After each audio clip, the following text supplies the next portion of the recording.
ಕೊಯ್ಲದ ಶ್ರೀ ಮವಂತೂರು ಮಹಾಗಣಪತಿ ದೇವಸ್ಥಾನದಲ್ಲಿ ಗುರು ಗಣೇಶ ಭಜನಾ ಮಂಡಳಿಯ ವತಿಯಿಂದ ನಡೆದ 16ನೇ ವರ್ಷದ ಭಜನಾ ಮಂಗಳೋತ್ಸವವು ವಿಜೃಂಭಣೆಯಿಂದ ಸಂಪನ್ನಗೊಂಡಿತು.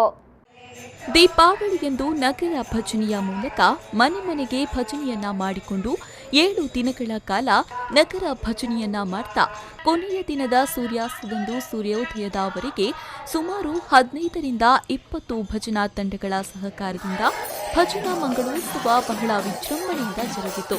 ಅದೇ ದಿನ ಬೆಳಗ್ಗೆ ಸಾರ್ವಜನಿಕ ಸತ್ಯನಾರಾಯಣ ಪೂಜೆ, ಸಂಜೆ ಶ್ರೀ ಮಹಾಗಣಪತಿ ದೇವರಿಗೆ 108 ಸಿಯಾಳಾಭಿಷೇಕ ಹಾಗೂ ದೇವರಿಗೆ ರಂಗಪೂಜೆ ನೆರವೇರಿತು.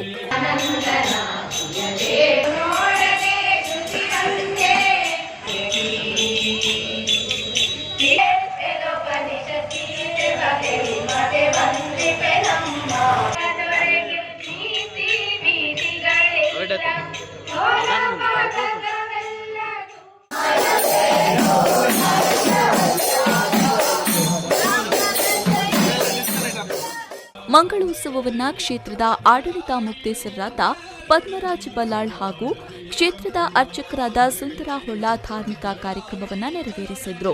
ಈ ಸಂದರ್ಭ ಗುರು ಗಣೇಶ್ ಭಜನಾ ಮಂಡಳಿಯ ಅಧ್ಯಕ್ಷರಾದ ಸಂತೋಷ್ ಕೊಯ್ಲಾ, ಮನೋಹರ್ ಕೊಯ್ಲಾ, ಕಾರ್ಯದರ್ಶಿ ಹಾಗೂ ಕೋಶಾಧಿಕಾರಿ ಸುದೇಶ್ ಕೊಯ್ಲಾ ಹಾಗೂ ಸದಸ್ಯರು ಮತ್ತಿತರರು ಪಾಲ್ಗೊಂಡಿದ್ರು. ಇನ್ನು ಇನ್ನೊಂದು ವಿಶೇಷವೆಂದರೆ ಭಜನಾ ಮಂಗಳೋತ್ಸವದ ಪ್ರವೇಶ ದ್ವಾರದಲ್ಲಿ ಹಾಕಲಾದ ತುಳುಲಿಪಿ ಭಕ್ತರ ಗಮನ ಸೆಳೆಯಿತು.